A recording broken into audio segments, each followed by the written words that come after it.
Ek het hier so 'n boek van The Incorruptibles. Dit is Rooms-Katolieke wat geglo het in die woord, onverganklikheid, maar nie volle waarheid gehad het.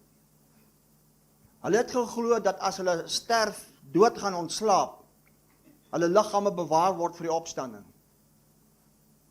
Ek het 'n bietjie saamgebring om net ietsie te deel met julle hoe God sy woord eer. Wat nog te sê as ons die volle waarheid vat, want onverganklikheid beteken uit die dood kom tot nuut maak, uit lewe, uit lig, uit onverderflikheid, uit onverganklikheid aan die lig gebring, 2 Timoteus 1 vers 10. Daar is 'n foto van 'n vrou met die naam van Bernadette. Sy het 16 April 1879 al ontslaap, en kyk hoe lyk sy, kyk hoe mooi lyk sy. Dis hoe sy lyk vandag. Jy kan dit gaan besoek. Hier is byvoorbeeld 'n vrou, haar naam is Rita, van Cassia. Sy het ontslaap 1457, haar liggaam verander van posisie, en soms maak sy haar oë oop en haar oë weer toe.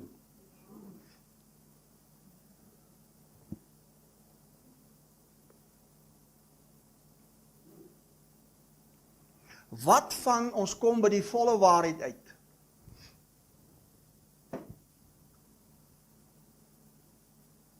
Ons grootste probleem is mense. Ons as die kerk, ons as die liggaam van Christus, het die dood die verlosser gemaak. Want jy moet mos doodgaan om by hom te wees. Dis ons grootste tragedie wat ons as die liggaam van Christus kom tref het. Na die opstanding, plus minus 300 jaar na Christus, is die evangelie gewysig deur Griekse filosowe. Dit wat ons aangeneem het as die evangelie, is deur 'n mens, om die mens te beheer. Dis hoekom Abba Vader is besig dwars oor die wêreld, om weer manne en vroue op te rig, om die lyne reguit te trek. In die bediening is ek nie die enigste persoon wat dit sê en wat jy hier hoor nie. Dwars oor die wêreld is Abba Vader besig om waarheid te openbaar maak. En vandag is 'n boodskap wat my na aan die hart lê. Sê gou vir my, hoekom gaan die mens nog dood?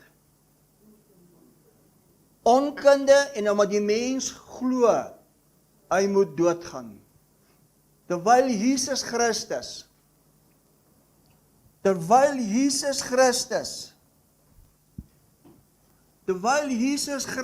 toe hy uitroep,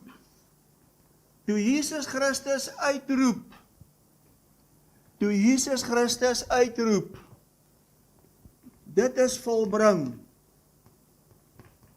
My vriend en my vriendin, is die dood, die Bybel sê, tot niet gemaak.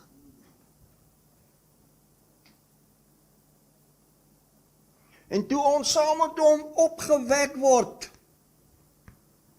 ek begin maar net, dis altyd so, ek begin maar net, toe ons saam met hom opgewek word, in ons erfenis, beteken dit, jou testamentmaker het gesterf, jou testament is geldig, as jy moet doodgaan om te erf, het jy jou erfeniskap verloor, want dit is in 'n liggaam, die liggaam van Christus, en dan begrawe ons die liggaam, dan begrawe ons die tempel, dan begrawe ons die huis, dan begrawe ons Abba Vader se begeerte. Dit alles was Abba Vader se begeerte, vir 'n kort tydjie, vir ewig, my vriend en my vriendin.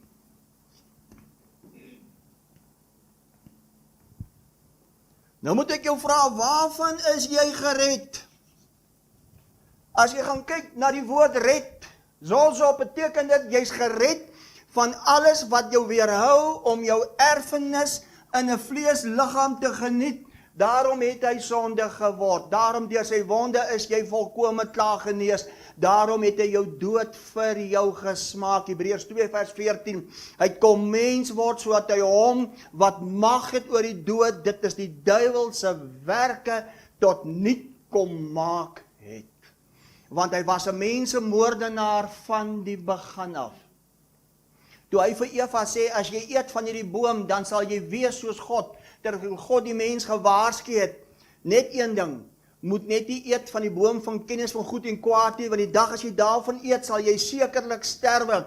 Maar God het nog nooit van opinie verander nie, toe kom word hy mens, en toe kom sterwe hy jou afspraak namens jou, as 'n mens, as dit is volbring. Jette, hoekom kan ons dit nie raak sien nie? Daarom soos wat almal in Adam gesterf het, so is almal in Christus lewend gemaak. Hoekom kan ons dit nie sien nie? Daar's 'n bedekking. Die dood is ons verlosser. En ek gaan nou 'n radikale stelling maak en ek gaan vir jou wys vanoggend. Hy klaar namens jou as jy die dood oorwin. Dis alles nou in my en in jou hand. En die goed, as ek dit sê, dan voel ek hier binne my, wel die strome, wel die dinge, ek sê vir julle, ons het besoekers, so ek gedra my vanoggend. Immers ek gaan probeer. Dirk en Joycelyn is ons afgevaardig deur die synode om ons vandag te besoek, om te kyk of ek my gedra en of ek skriftuurlik korrek is. Dit is al gedoen, hè? Ek was al ondersoek deur manne van Pretoria. Ek was al 'n paar keer ondersoek en dan was die verslag gewees, ons kan niks fout vind nie, want alles is skriftuurlik. Gee die Here eers 'n lekker lofoffer vir dit.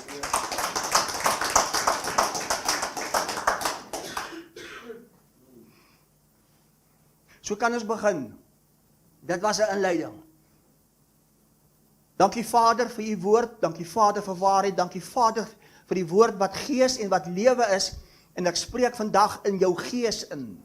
Jy sal nie moeg word nie, jou gedagtes sal nie dwaal nie, jy sal hoor en jy sal ontvang, want dis reeds alles in jou, as uit ewigheid. Amen. Kyk wat sê Psalm 82, kom ons begin. Psalm 82. Psalm 82 vers 5.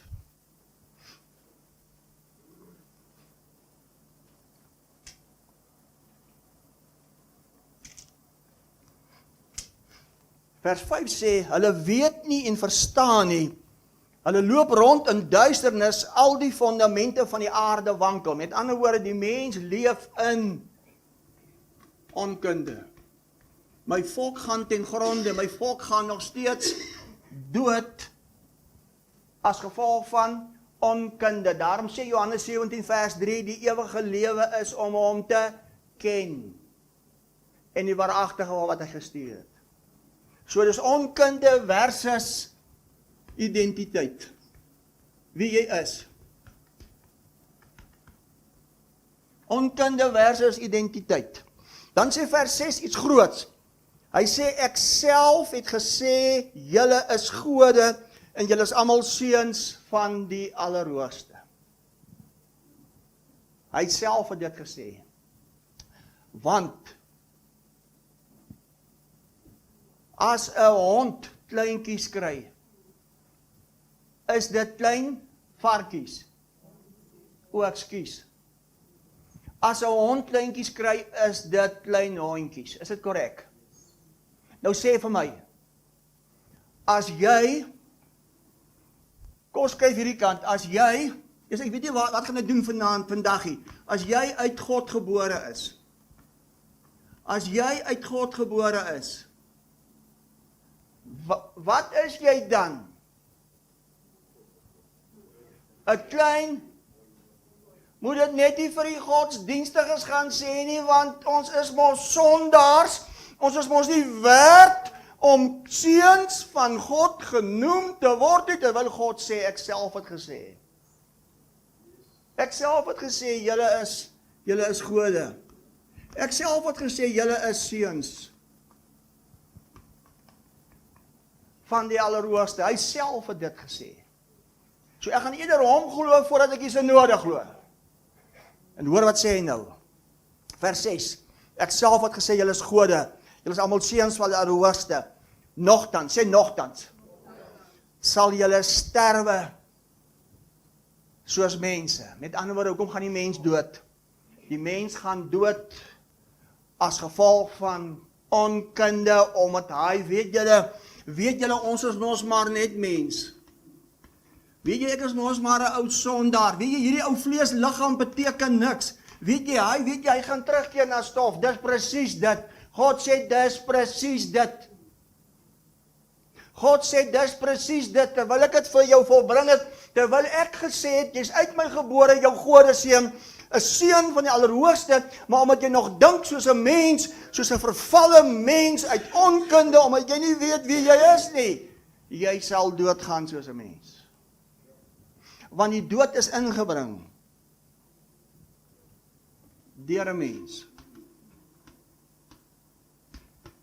Toe kom word hy die laaste mens. Jy word ons opgewek in ons erfenis as seuns, meer as seuns, jy's 'n godeseun. Jy's uit hom. Halleluja. Hey. By my, almal weet, alles weet. Siekte weet. Die dood weet.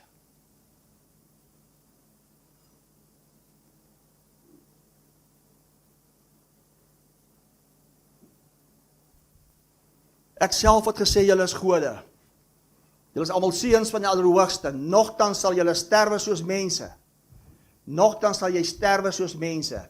Die innerlike mens is die godeseun, gebore uit God as kommunikasie net met God. Kyk wat sê Matteus 16:23. Hoor wat sê Jesus vir Petrus in Matteus 16:23. Hoor wat sê Jesus vir Petrus. In Matteus 16:23. Ek gaan weer sê, hy het as laaste Adam, hy het as mens die dood volbring, maar die openbaarmaking as die volbring van die dood wat geopenbaar moet word as sigbaar geen dood, is nou in my en in jou hand. Het julle gehoor wat ek gesê het? Want aangesien die dood deur 'n mens is die opstanding van die dode ook deur 'n mens, nie sommer 'n mens nie, 'n seun uit die Allerhoogste, eintlik 'n godeseun en 'n godedogter. Jy sien sommer maar net hier nie. Kry 'n gesindheid. Maak 'n standpunt. Nou sê Matteus 16:23, Jesus het omgedraai en vir Petrus gesê, gaan weg agter my Satan, jy's vir my 'n struikelblok. Kan ek hier skryf? As jy nog so redeneer, dink jy, weet jy, ek is nou so heilig, God het 'n goeie opinie van my. Weet jy wat? Hey, hoor vir my. Ek weet nie wat ek moet doen om dit te bring nie. Jy is 'n struikelblok, my vriend. Al klink jy hoe heilig. Jy's 'n struikelblok.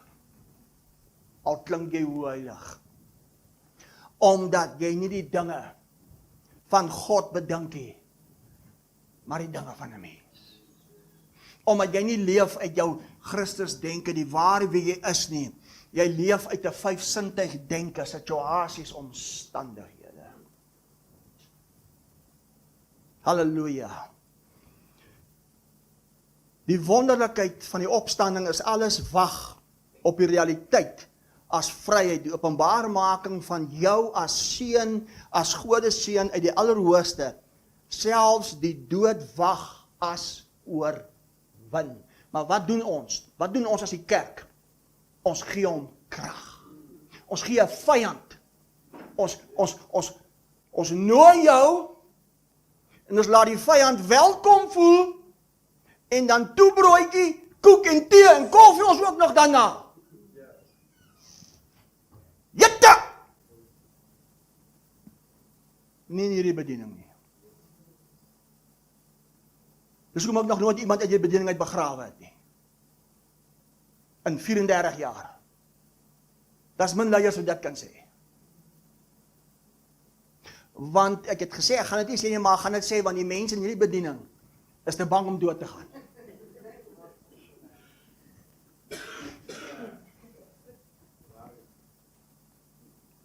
Sê, ek het 'n standpunt. Sê, jy het 'n standpunt. Ons sal moet. Ons sal moet as die liggaam van Christus 'n standpunt hê. Want die res het dit aangeneem as die verlosser om by hom te wees. Terwyl hy 'n verlossing gebring het, terwyl hy 'n dood gesmaak het, om vir ewig en altyd by jou, as jy in hom, as hy in jou, 'n tempel, 'n woning, 'n huis, 'n rusplek vir ewig te wees. En nou wag die skepping, nou wag alles. Nou wag ons geliefdes wat ontslaap het, verlede Sondag se boodskap, wat onsigbaar is, en nou wag selfs die engele om dit te sien. Halleluja, wat 'n voorreg. Wat 'n voorreg, mense. Wat 'n voorreg.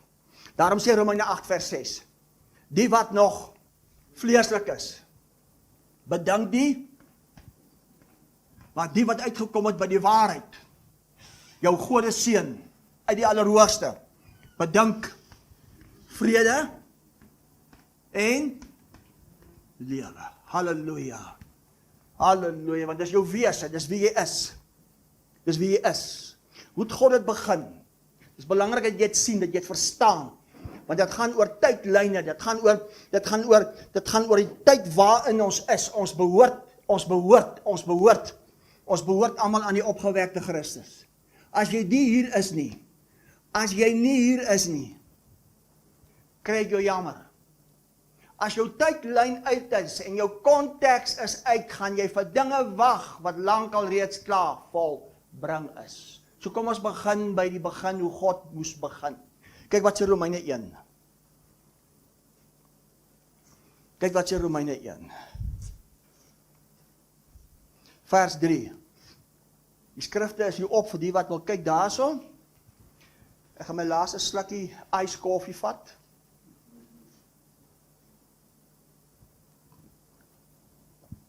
My lieflingsdogter het dit vir my gemaak by 'n ander ma.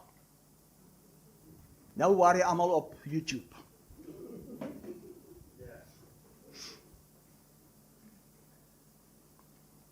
Romeine 1 vers 3, want dis hoe God jou ook begin het. En jy moet dit weet. Anders gaan jy nie verstaan wie jy is nie.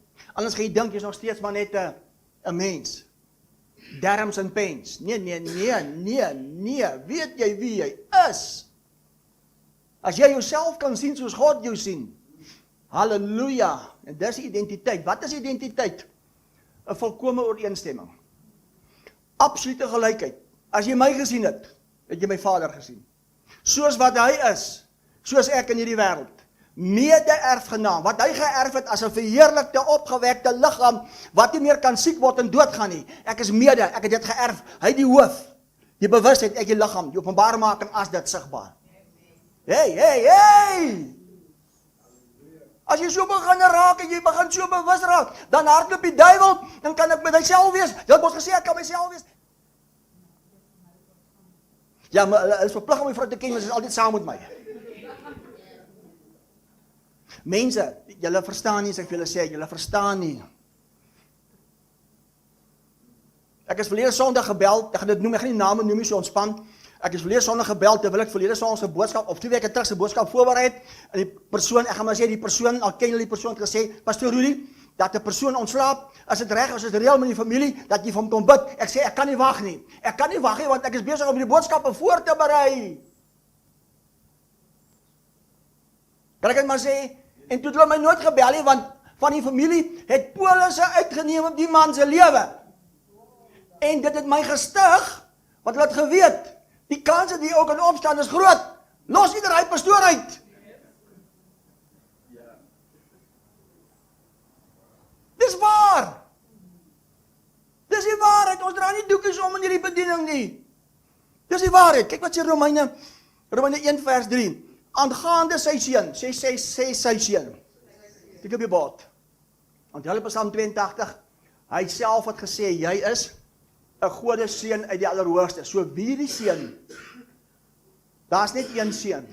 Almal wat hier vanoggend sit is die seun. Die word nou van jou gepraat. Aangaande Rudy, wat gebore is na die vlees uit die geslag van Dawid. Aangaande Rudy, wat gebore is in die vlees uit die geslag van die rose. Aangaande hom, Jesus Christus, wat gebore was uit die geslag van Dawid.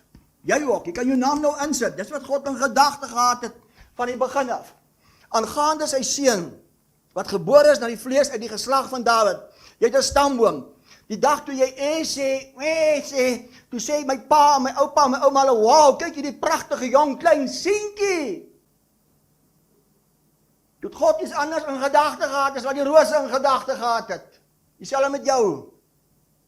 En na die gees van heiligheid, sê saam met my, na die gees van heiligheid. Ek self het gesê, as die gees van heiligheid, as uit ewigheid, as voor die grondlegging van die wêreld, jy wat uit my gebore is, al het ek jou begin uit die geslag van die rose, al het ek jou begin uit die geslag van die spiese, al het ek jou begin uit die geslag van die fories, al het ek jou begin uit die geslag van die palmers, het ek iets anders in gedagte gehad as groter as net 'n mens.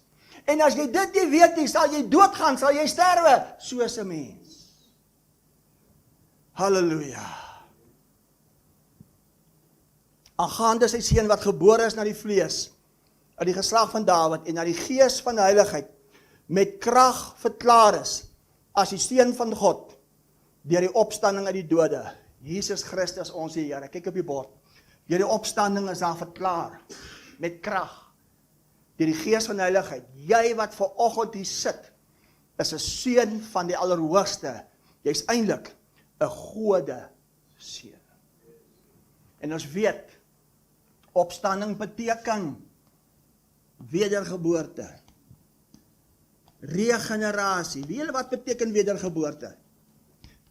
Weet julle wat beteken regenerasie? Die aangroei van nuwe selweefsel. Want jy is die liggaam van Christus. Ons is onderlinge lede en ons manifesteer die opgewekte, verheerlikte liggaam van Christus wat hy kom demonstreer het aan hulle toe hy gesê het, ek is nie 'n gees nie, kom vat aan my, ek is vlees en been. Daarom sê Paulus in Efesiërs 5:30, ons is vlees van sy vlees, ons is been van sy been. So weet jy, wie is jy? Sê vir my, staan griep 'n kans, staan 'n virus 'n kans, staan die gees van die dood 'n kans. Al kans wat hy nog staan is, daarom sal ons die waarheid ken, en die waarheid kom maak ons vry. Opstanding as regenerasie, jou wedergeboorte is uit God, daarom 'n redding van dit wat verlore was. Wat was verlore as gevolg van onkunde? Die verwronge identiteit, bewustheid wat die mens gehad het, omdat almal was mos uit Adam, almal was mos in sonde gebore, en almal het mos 'n afspraak, sê dis nie die waarheid nie. Sê dis nie die waarheid nie. Sê daar was 'n redding. Die probleem is, ons weet nie waarvan is ons gered nie. En ek gaan gou 'n voorbeeld inbring. Kyk wat sê Lukas 8. Kyk hoe redeneer Jesus.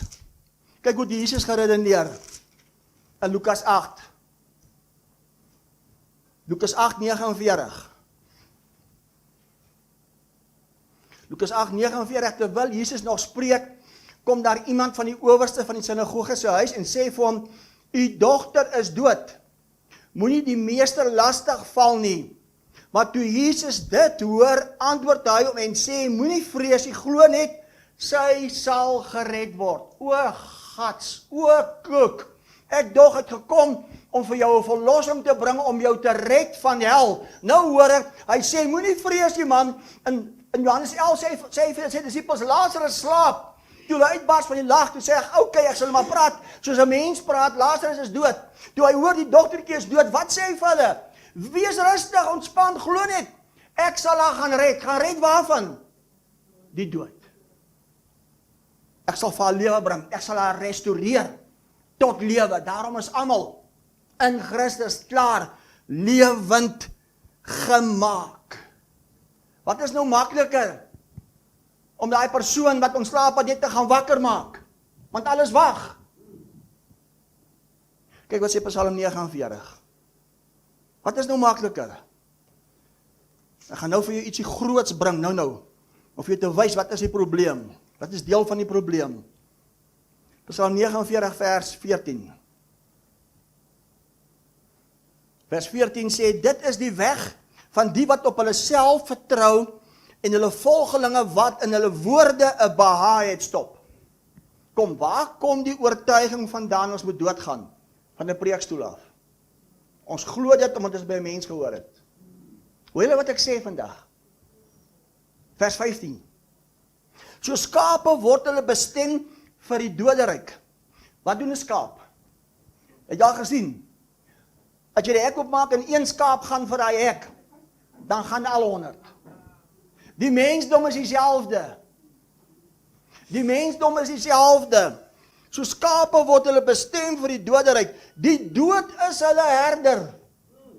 Want die dood is hulle verlosser. Want jy moet mos doodgaan om by hom te wees. En die opregtes heers oor hulle in die môre. En hulle gestalte is daar vir die doderyk om te verteer, sodat daar geen woning, sodat daar geen huis, sodat daar geen tempel meer oor is vir God op die aarde nie, want God is gees. En dis die enigste tempel wat God het. Hy woon nie in 'n huis met hande gemaak nie. Hoe danig is die plek van sy rus, of watter soort huis sal julle vir my bou? En ons weet, in 3 dae, toe bou hy dit. Weet jy dan nie dat jou liggaam die tempel van God is? Hierdie was 'n inleiding. Kyk nou wat sê Prediker 12. Prediker 12. Vers 7. Prediker 12 vers 7 sê, en die stof sal na die aarde terugkeer soos dit gewees het, en die gees na God terugkeer wat dit gegee het. Met ander woorde, as die mens sterf, as die mens ontslaap, sê Prediker, die gees keer terug na die mens, na God wat dit gegee het, en die liggaam keer terug, vergaan na die stof. Maar is dit nie interessant nie? Hy praat net van 2 dimensies. Hy praat van gees, en hy praat van die liggaam. Maar 1 Tessalonisense 5:23 sê, dat hierdie God van hierdie heerlikheid, jou volkome kan bewaar. 3 dimensies. Jou gees, jou siel, en jou liggaam. So wat beteken dit dan as Prediker gepraat het net van 2 dimensies? Ek moet vir jou dit wys, dat jy dit kan verstaan, waarheen ons vanoggend gaan. Kyk gou wat sê Genesis 2 vers 7. Kyk gou wat sê Genesis 2 vers 7. Genesis 2 vers 7. 2 dimensies, maar Tessalonisense praat van om volkome te wees. Om volkome te wees, moet jy gees, siel en liggaam bewaar word, om hom te openbaar. Prediker 12 sê, as jy ontslaap, keer jou gees terug na hom, en jou vleesliggaam keer terug na stof. Wat beteken dit? Want as jy dit nie verstaan nie, gaan jy nie weet wie jy is as en die wêreld en die dood gaan met jou woer speel. Genesis 2 vers 7, en die Here God het die mens geformeer uit die stof van die aarde, in sy neus die asem geblaas. Asem in Hebreëus neshama, van die lewe geblaas, sodat hierdie mens dan 'n lewende siel geword. Met ander woorde, toe God sy asem, sy neshama, in hierdie stof blaas, toe word hierdie mens 'n lewende siel. Maar nou sê 1 Korintiërs 15:45, die eerste mens, Adam, was 'n lewende siel. Maar die laaste Adam, daar is nie meer 'n mens nie, daar is net 'n gode seun. Daar is net een uit die Allerhoogste. Nie meer 'n lewende siel nie, 'n lewend, sê dit hardop. Ek wonder hoekom. So as jy nou 'n lewende siel, as jy glo, jy's nog uit die stamboom van die rose. Maar as jy uitgekom het by die waarheid, as deur die gees van die heiligheid met krag verklaar as die seun van die Allerhoogste, is jy wat vanoggend hier sit as 'n seun met 'n lewend makende gees. Ek wonder hoekom. Ek wonder hoekom. Daarom kyk gou of interessant het, wat sê Job 33 oor dit. Dan gaan ek vir jou verduidelik. Jy moet dit sien en jy moet dit verstaan. En as jy dit verstaan, dan gaan dit vir jou oop. Dan word die lig aangesit. En dan verstaan jy hoe dit werk. Kyk wat sê Job 34. Job 33 vers 4. Vers 4 sê, die gees van God het my geskape. Die asem van die Almagtige maak my lewend. Wat beteken dit? Dit is so groot. Dan gaan ek vir jou verduidelik.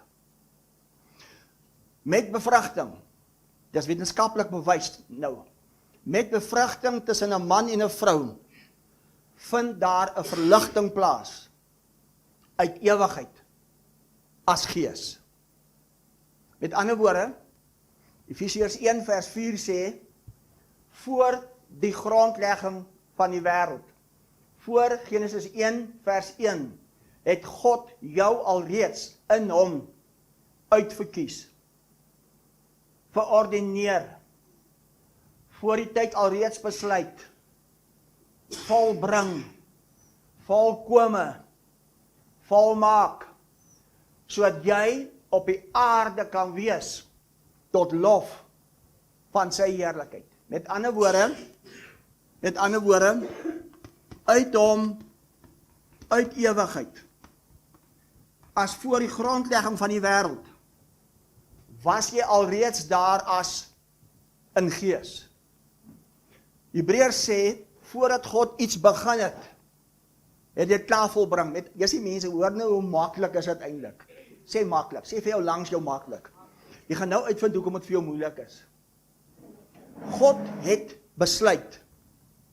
Voordat God in Genesis 1 vers 1 gesê het, laat ons skape, het God jou alreeds as volbring, volmaak, in hom, as in ewigheid, as gees, uitverkies, verordineer, as heilig, as kind, as seun. Dit is volbring.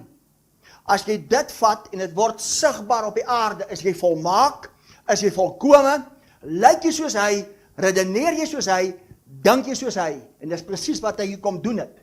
Maar hoekom sien jy dit nie? Hoekom beleef ons dit nie? Want hier is die probleem.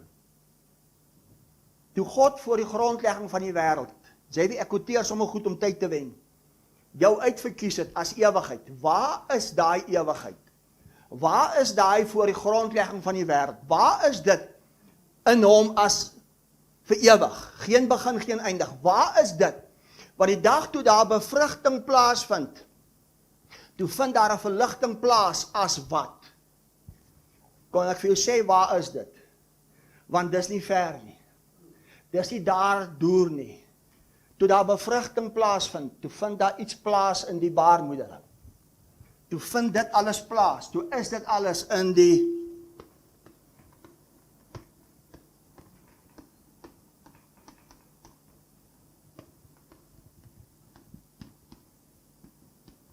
met ander woorde, dit alles is nie daar iewers, daar deur, daar ver nie. Dit alles as ewigheid, as voor die grondlegging van die wêreld, is in jou onderbewussyn. Die Bybel praat van dit as jou hart. Bewaak jou hart meer as alles wat bewaar moet word, want uit jou eie hart kom die oorspronge van jou eie lewe. Ek het net so gesê, bewaak ewigheid, bewaak alles voor die grondlegging van die wêreld, bewaak alles as aan hom, as reeds volbring, want uit dit, as eintlik in jou hart, as eintlik in jou onderbewussyn, is die oorspronge van die lewe gaan bepaal dit. En toe daar bevrugting plaasvind, en 'n verligting plaasvind, toe is dit wat ewigheid is, daar. Dis hoekom, op watter ouderdom kan hulle die haartjie al beleef en ervaar? In 8 weke is daar 'n haartjie al. jy sê, Here, ek moet nie emosioneel raak nie. Sê, toe hulle hoor, op 8 weke, dat is 'n hartklopie, toe hoor hulle eintlik ewigheid. Toe hoor hulle eintlik voor die grondlegging van die wêreld. Sê vir my, as jy 'n godeseun is uit God, dink jy God dink jy's minderwaardig? Sê jou onderbewussyn. Met bevrugting vind daar 'n verligting uit ewigheid as gees, as die onderbewussyn van 'n wese, 'n hart, gevorm vir 9 maande. Onthou julle uit die stamboom van Dawid, uit die stamboom van die rose, het God begin om jou hier te kry, want God is gees. Die vleeswording van 'n mens, met God wat in gedagte het, met bevrugting, 'n woning, 'n tempel, 'n rusplek as sigbaar God in vlees vir ewig op die aarde. Met die geboorte van daardie babe, luister mooi, leef die babe se gees as onderbewussyn alreeds uit God as ewigheid, met geen begin, met geen einde, soos dit was alreeds voor Genesis 1. Efesiërs 1 vers 4 tot 6, Timoteus 1 vers 9, kan jy gaan lees, ek spaar tyd. Sê gees, sê dit is net die gees van die mens. Dis net gees. Rudy, maar waar is die siel dan? Is dit so mooi, as jy het verstaan? Soos wat hierdie babe opgroei, ontwikkel die siel uit die gees. Ontwikkel die siel uit die identiteit. Hoe ontwikkel jou siel? Soos wat hierdie baba opgroei, ontwikkel die siel as bewus wees, as verstaan, as weet, uit die ervarings, leerprosesse, emosionele volwassenheid, sosiale interaksies, die blootstelling van omgewing en die omstandighede, daarom is die siel beïnvloedbaar. Met ander woorde, prediker sê, as iemand sterf, keer die gees terug en die liggaam vergaan. Maar daar's 3 dimensies, ons is gees, siel en liggaam. Met bevrugting is die onderbewussyn, die gees, die hartjie daar. Soos as die babatjie gebore word, ontwikkel die siel, ontwikkel die bewus, ontwikkel die verstaan, ontwikkel die weet uit die onderbewussyn. Met ander woorde, gees, onderbewussyn, siel, bewus wees. Met ander woorde, mense, as jy groot geword het, die tradisionele godsdienst, tradisionele ouerhuis, dit wat in die skole nou gebeur, wat die juffrouens en meneerings, die kinders leer oor godsdienst, dit vorm die bewus wees, dit vorm die verstaan, dit vorm die weet, as die siel, en die lewe wat jy nou lewe, trek jou asem diep in. Hierdie lewe wat jy nou leef jy uit die bewustheid, as bewus wees, jou bewussyn. Want as jy bewusloos, as jy bewussyn verloor, is jy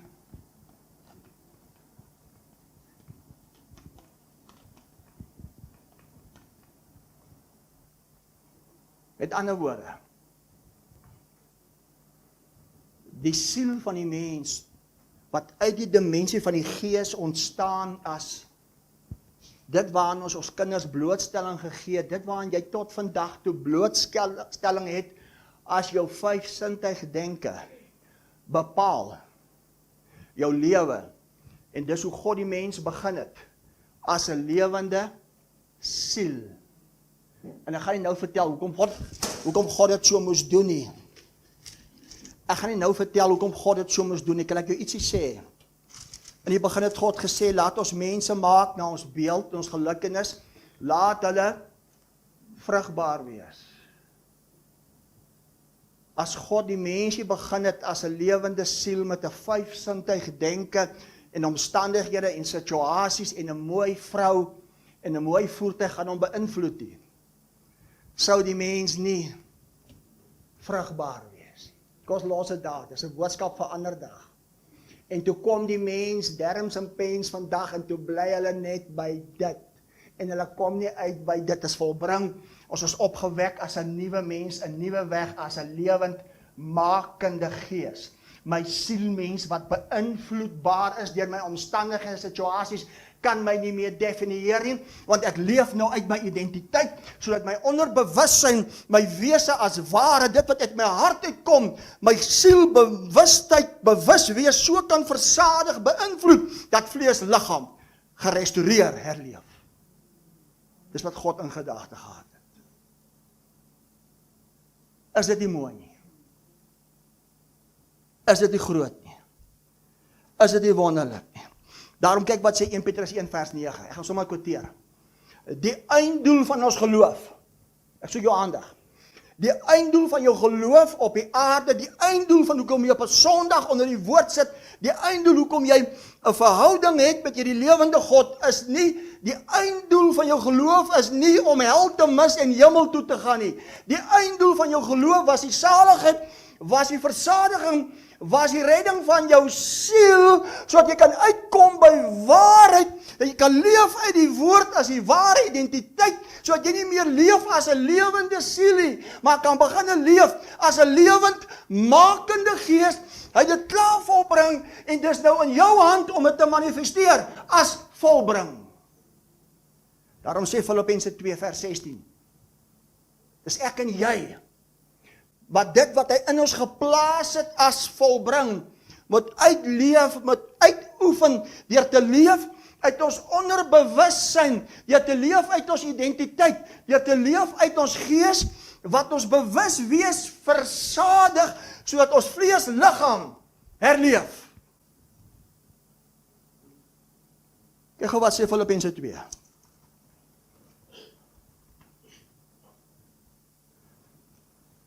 En as jy dit nie weet nie,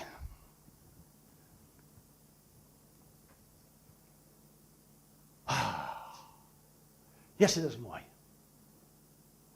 Filippense 2 vers 12 sê, daarom my geliefdes, soos julle altyd gehoorsaam gewees het, nie in my teenwoordigheid alleen nie, maar baie meer nou in my afwesigheid, werk julle eie heil uit met vrees en bewing. Want dis God wat in julle werk om te wil, sowel as om te werk na sy welbehae. Hoe werk God nou in jou, as God dit volbring het? Jy as die liggaam, as die vleesliggaam, werk dit uit as, jy leef nou uit jou Christus denke, jy leef nou uit jou identiteit, en dit wat jou vleesliggaam jou wil oortuig van as siel, as bewus, omstandsituasies, word versadig, omdat jy sit in 'n plek van rus, as oortuiging, en al wat jy openbaar, is dit wat is uit ewigheid.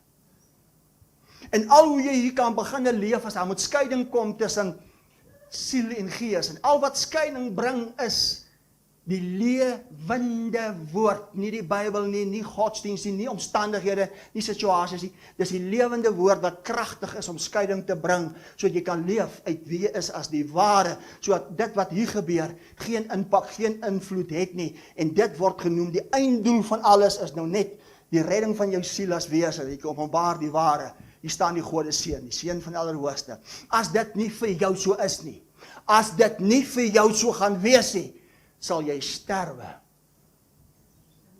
soos 'n mens. Yes, die mense, lig van die wêreldbediening, het julle gehoor wat ek vanoggend gesê het?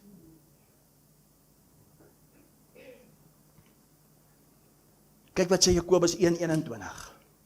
1 Petrus 1 vers 9 sê, die einddoel van jou geloof, is die saligheid van jou siel. Sê, daarom doen afstand van alle vuiligheid en oorvloed van boosheid, ontvang met sagmoedigheid die ingeplante woord, wat in staat is om jou siel te red. Hoekom? Sodat die onderbewussyn as gees uit ewigheid, die ingeplante woord, want jy is mos nou gebore, nie meer uit verganklike saad, 'n man nie, nie meer uit die wil van 'n man of vlees, jy is mos gebore uit God, uit onverganklike saad, sodat onverganklike saad in 'n liggaam 'n vrug word. Sê vir my, as in jou, as liggaam, as tempel, as huis, onverganklike vrug manifesteer, kan jy die liggaam doodgaan? Kan jy die liggaam vergaan? God se begeerte. Onthou jy mos in Genesis 2, vers 1, God het die hemel en aarde geskaap, en op die 7de dag het God gerus, en God het dit alles geseën en geheilig, en God geniet sy rusplek. Sê vir my, waar is God se rusplek? Wat is God se rusplek? Is dit iewers in die hemel? As ewigheid jou onderbewussyn is, en jou omgewing, jou omstandighede is jou bewustheid, waar is sy rusplek? In 'n huis, in 'n tempel, in 'n woord. Ek vra, waar is God se rusplek vir ewig? En hy kom volbring dit, en nou wag hy vir jou, om dit uit te leef. Daarom sal jy die waarheid ken, en die waarheid bring jou vry. Daarom, my vriend, die rede dat die mens nog doodgaan, is omdat die mens sy eie streepie trek, en nie God nie. Jammer as ek te eerlik is vandag. Die siel, as bewuswees ontwikkel as jou bewussyn, het sy deur waarheid, die ware jy, die woord, of deur jou omgewing, omstandighede. Dit wat die toestand van jou vlees, luister kerk, dit wat nou op die oomblik die toestand van jou vlees liggaam is as gevolg van jou bewuswees, as bewussyn, as gevolg van, het sy jy leef as 'n lewende siel, of jy leef as 'n lewendmakende gees. Kyk wat sê die derde brief van Johannes. Jammer as ek moet eerlik wees. Die dag toe God my roep vir bediening, toe sê ek van 2 dinge. My Vader heilig my in waarheid. En die tweede ding is, ek begrawe niemand uit my bediening. Want die dood is 'n vyand wat oorwin is. En God eer my in al 2 van hierdie goed.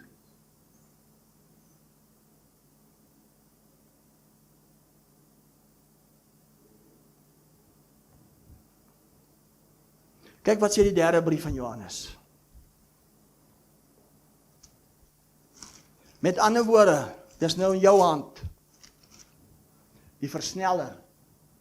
As jy 'n voertuig se versneller trap, loop die voertuig vinniger. Dis in jou hand. Hy het alles in jou geplaas. Nou moet jy alles uit.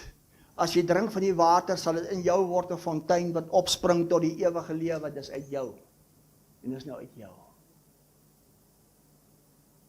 Hoor julle wat ek vanoggend vir ons kom sê? En ek gaan nou vir iets groots wys wat ek beleef het in my lewe, en miskien getuig ek daarvan. Die derde brief van Johannes vers 2 sê, geliefdes, ek wens dat dit met jou in alles goed mag gaan en dat jy gesond is. Soos dit met jou? Soos dit met jou? Daarom kyk wat sê 1 Johannes 2. 1 Johannes 2 vers 16.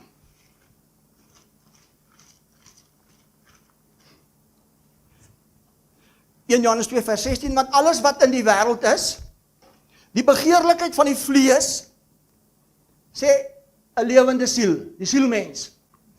Die begeerlikheid van die oë en die grootsheid van die lewe is nie uit die Vader nie, maar is uit die wêreld. Dit is die oorsaak dat die mens sterwe soos 'n mens, want die mens leef as 'n lewende siel en nie as 'n Godseun, seun van Allerhoogste, as 'n lewendmakende gees nie.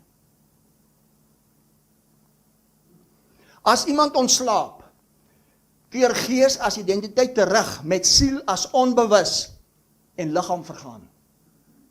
Hoor nou mooi, as jy nie weet, ek praat nou spesifiek met ons as bediening, as jy nie weet hoe om jou liggaam onder beheer te bring deur jou gees nie, gaan jou siel jou vertel.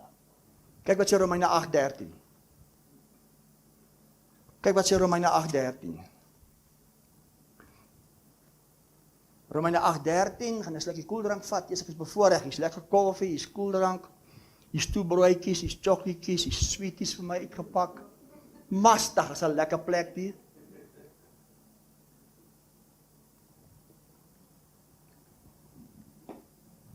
Kyk wat sê Romeine 8:13. Want as julle na die vlees lewe, siel is aan beheer, sal julle sterwe.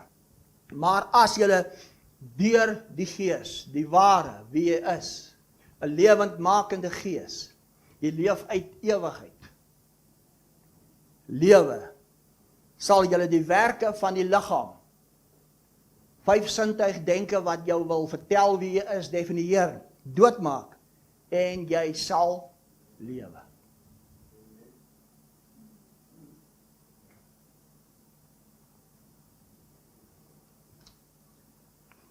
Sê, hier kom dit nou, waarvoor Rudy nie kon wag nie. Sê, hier kom dit, ek sê, hier kom dit nou. Hierdie goedjies wat jy nou gehoor het, is klein goedjies. Nou kom, hoor nou, hoor nou, hoor nou, hoor nou, hoor nou. Johannes 10. Hoor nou. Johannes 10. Vers 17. Daarom het die Vader my lief. Sê vir my, wie is die hy? Wie is die my? Sê vir my, die Vader net hom lief, of wat die Vader hom lief, die Seun. Omdat ek my lewe aflê om het weer op te neem. Kyk op die bord. Ons is van mening, toe een sterf, so jy jou lewe, watter lewe? Jou 5 sintuig. Yes, ek kan dit nou 'n preek maak. Ou mens, lewe, afgelê, en jy is geopenbaar wie jy is as die ware. Hoor nou mooi. Daarom het die Vader my lief, omdat ek my lewe aflê om het weer op te neem. Niemand neem dit van my af nie. Ek lê dit uit myself af. Ek het mag om dit af te lê, ek het mag om dit weer op te neem. Hierdie gebod het ek van my Vader ontvang. Nou moet ek jou vra, is dit net hy of is dit nou ook jy? Ek kan vir jou getuienisse vertel. Hoeveel mense het jy al gehoor het 'n sterf of dood ervaring gehad en hulle was buite hulle liggaam? Het jy geweet, toe hulle daai ervaring het van buite is hulle liggaam, het hulle dieselfde vermoë gehad om terug te keer na hulle liggaam, want dit is die enigste liggaam. Maar onkunde het gemaak, want ons moet ons hemel toe gaan. Toe het hulle nie die besluit geneem nie, en toe het hulle gees as identiteit, en hulle siel as onbewus gegaan, en die tempel het teruggekeer na vergaan. Is nou stil in die heilige kathedraal. Sê vir my, as hy, Jessie, Here, moet ek hierdie goed sê, ek moet hierdie goed sê. Dis waar my radikaliteit vandaan kom, want ek weet hierdie goed. Gaan God dit vir jou doen, of is dit volbring? Hy het dit klaar gedoen, dis in jou, en jy moet dit uitleef. So ek en jy het die vermoë. Ek het dit baie gesê, ek het dit al beleef in my lewe, as jy in 'n situasie kom, en hulle sê, jy het ontslaap, jy het gesterf, jy is dood, besit jy oor die vermoë, om terug te keer na die liggaam, die tempel, die huis, want dit is die enigste plek waar jy, God, ewigheid is as volbring, daar.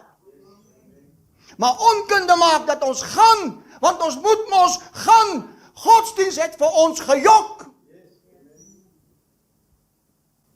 Het ek nie gesê, julle seuns van die Allerhoogste nie. Nogtans sal julle sterwe soos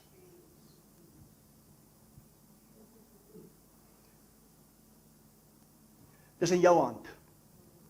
Dis in jou hand, want aangesien die dood deur 'n mens is die opstanding van die dode ook nou deur 'n mens. Lig van die wêreldbediening, het julle gehoor wat ek gesê het. Hoor hoe voel Paulus oor dit? Hoor hoe voel Paulus oor dit? Paulus! 1 Korintiërs 15. Hoor vir Paulus. Kom ons vat vir Johannes die apostel. Kan jy gou ietsie vertel van Johannes die apostel wat Openbaring geskryf het? Kan jy ietsie vertel? Johannes die apostel wou hulle stil maak. Toe vat hulle hom, toe gooi hulle hom in 'n pot met gekookte olie. Hulle het hom in 'n pot gegooi met gekookte olie, hom verklaar as dood verbrand. Hulle kon hom nie dood kry nie. Hulle het hom in 'n plek toegesluit, toegeslaan, toegetimmer, waar hy nie kon uitkom nie. Na 6 maande, as hulle kom, dan leef hy, want jy leef nie meer uit jou 5 sintuig wêreld omstandighede situasie nie. Jy leef uit ewigheid. Dis 'n geesding, as 'n lewendmakende gees, en niks kan jou doodmaak nie, behalwe jou eie keuse, jou eie onkunde. Hoor, sê ek hoor vir Fani, hoor vir Paulus. 1 Korintiërs 15:29. Hoor wat sê Paulus in vers 29. Ek gaan eers 'n slukkie koeldrank vat, want dit is te lekker. Ek sê vir julle, is te lekker vanoggend hier. So dis in jou hand. Yes, ek is te eerlik vanoggend. My vriend, is in jou hand. En 'n kind, en 'n klein kindjie wat in onkunde is, wat nog nie sy siel ontwikkel het as die ware nie, dis my en jou verantwoordelikheid om dit te gaan wakker maak. Kan ek julle ietsie vertel? Kan ek maar, kyk, jy het gesê ek kan myself wees. Dis nie ons gebou nie, soos ons worry. So 'n paar jaar gelede, net voor Kersfees, kyk, dis hoekom ek so lief is vir kinders. Ek het 'n liefde vir kinders. En my kleinkinders, kyk, hulle weet, hierdie oupa, bel hulle ons moet gou kom na 'n begrafnisondernemer toe, as 'n klein dogtertjie. Nee, ek gaan die naam noem, ek gaan die belig los. Ons kom by die plek, die dogtertjie lê daar, so 'n witkop dogtertjie, sy is nog warm. Kyk, toe weet ek, dis nou, Here my God, en ek tel haar op, sy het daar koppies op my skouer gelê. En voor ons waar begin bid, kom stap haar ma in. En haar ma het 'n paar woorde gesê wat nie gevleuel is nie. En sy sê vir my, ek moet haar kind neersit, ek sit haar kind weer neer, sy vat die kombers, sy gooi hom oor haar gesiggie, soen op die voorkop en jaag ons uit. Want dit was God se wil, God het haar kom haal. My vriend, as jou God 'n 4-jarige dogtertjie kom haal om vir ewig by hom te wees, sê ek vir jou, jy weet nie wie is God nie. Nou sê ek vir jou, as jou God 'n 80-jarige, 'n 90-jarige wil kom haal om by hom te wees, sê ek vir jou, jy weet nie wie is jou God nie. Jesus, ek is vandag jammer, vergewe my. Hoor vir Paulus in 1 Korintiërs 15:29. Anders wat sal hulle doen wat hulle vir die dode laat doop, as die dode geheel al nie opgewek word nie? Waarom laat hulle nog vir die dode doop? Waarom is ons elke uur in gevaar? Paulus sê, ek sterf dag van dag, broeders, soos waar as ek op julle roem in Christus Jesus ons die Here. As ek in Efese op menslike wyse met wilde diere geveg het, watter voordeel was dit vir my as die dode nie opgewek word nie? Laat ons eet en drink, want môre sterf ons. Paulus het skibreek gelei. Paulus was vir die leeu's gegooi. Paulus was met klippe doodgegooi. Maar Paulus het geweet, hy besit oor die vermoë om sy liggaam weer te beset as 'n lewendmakende gees. Hy het meer as eenmaal uit die dode opgestaan. Dan kan jy vir sê, Rudy, hoekom sê Paulus in Filippense 1? Hoekom sê Paulus, dis vir hom beter om te gaan om by Christus te wees? Paulus het dit gesê, omdat hy in die tronk gesit het, toe raak Paulus moedeloos, toe praat Paulus uit sy sielmens, toe kom ons as die kerk, en ons maak het 'n evangelie, en ons regverdig die dood. Want as jy verder lees, sê Paulus, wat ek sal kies, weet ek nie, maar om in die vlees te bly, is beter vir almal. So moet nie met strooi na my toe kom nie. Hy het 'n depressie geslaan, soos baie van julle 'n depressie slaan, omdat jy nie weet wie jy is nie, en as dit gewoonlik almal se skuld. Paulus sê, as die dode nie opgewek word, hy sê, ek was om klippe dood gegooi. Ek was vir die leeu's gegooi. Ek het verdrink. 'n Ader het my gepik, toe skit ek hom af. As hierdie evangelie nie die waarheid is waarmee ons besig is, die mos ek julle tyd, volgende Sondag gevang ons vis by die Valdam. Hoe sê Dirk? So ver, ons kies agter plekke wat nader is. Het julle gehoor wat sê ek? Dis Paulus se gesindheid. Hoor wat sê Paulus vers 33, hy sê moenie dwaal nie. Slegte gesprekke bederf goeie sedes. Wees nigter op die regte manier en sondig nie. Sondig beteken moenie mislei word deur 'n verwronge identiteit as waarheid, 'n godsdienstgees nie. Want sommige het geen kennis van God nie. Ek sê dit tot julle beskaming.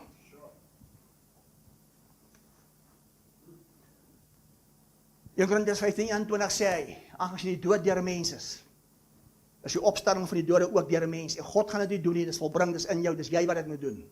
Dis ek en jy wat dit openbaar as manifesteer. Kom ons maak klaar. Want ek gaan afsluit met 'n hoogtepunt. Kyk wat sê Hebreërs 4.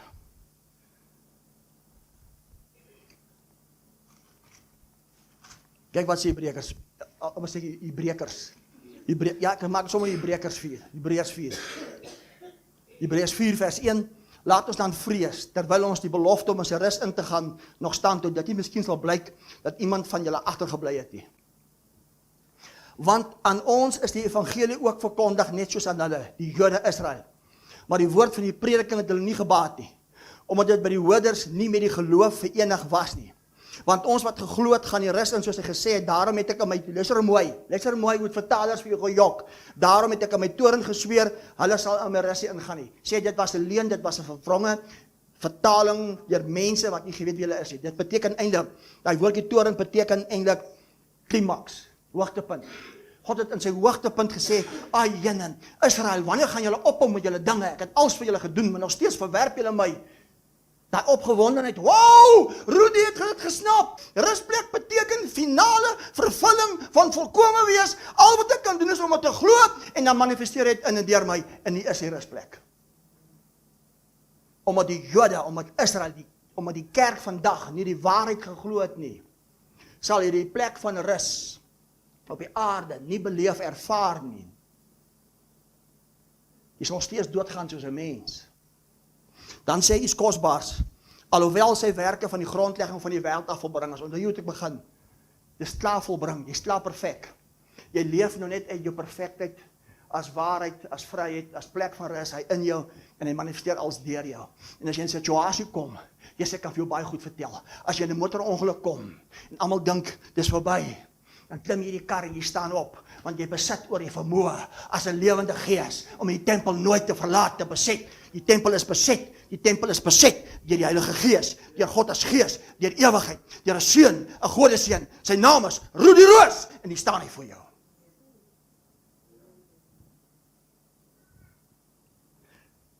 Sê, daar's 'n plek van rus. Hebreërs 3. Kyk, hoekom kon hulle die plek van rus nie ingaan nie. Hebreërs 3 vers 17. En op wie was hy 40 jaar lank vertorend? Was dit nie op die wat gesondig het, wie se lyke in die woestyn geval het nie?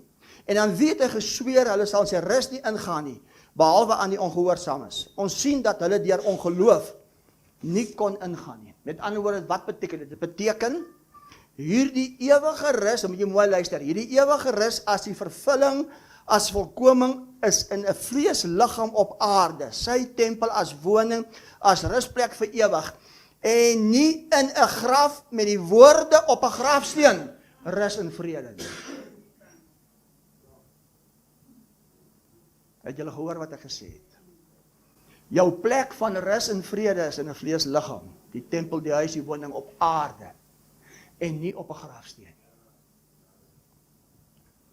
Uit God gebore as ewigheid, jou onderbewus en hart as gees, en met jou vleesgeboorte bewus raak as verstaan, weet jou siel, in 'n vleesliggaam as woning, om God as lewe te openbaar, sigbaar vir ewig. As jy nie uit jou onderbewus en hart gees, jou bewus wees as verstaan, weet, beïnvloed, as lewendmakende gees lewe nie, sal liggaam een of ander tyd ontslaap, as bewusloos, onbewus, en gees as identiteit, en siel as onbewus, as jou lewe op aarde, keer terug na God, as die innerlike mens in die vleesliggaam die tempel moet vergaan. Ek sluit af. 2 Korintiërs 4:16. Het julle iets gehoor? Het julle iets niets gehoor? Het julle iets ontvang? 2 Korintiërs 4:16.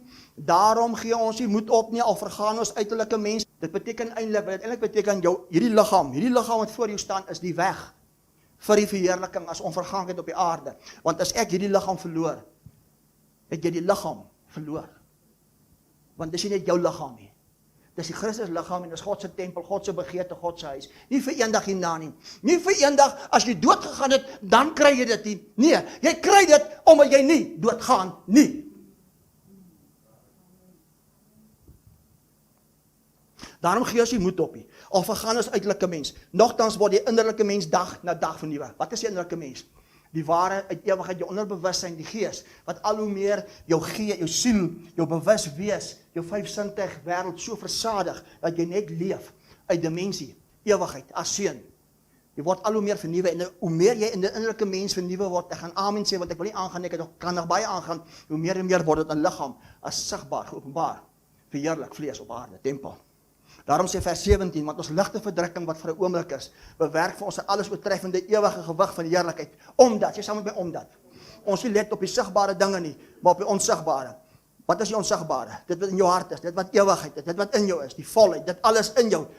Maar op die onsigbare, want die sigbare dinge is tydelik. Dit wat hier buite gebeur is tydelik, dit wag vir ons om verander te word as verheerlik, omdat ons Let op die onsigbare, en die onsigbare in jou is ewig. So waar is ewig? Waar is ewigheid? In die hart van die mens. En as jy nie hier gaan begin leef nie, ek self het gesê, julle seuns van die ooste, nogtans, sal jy sterf, soos 'n mens.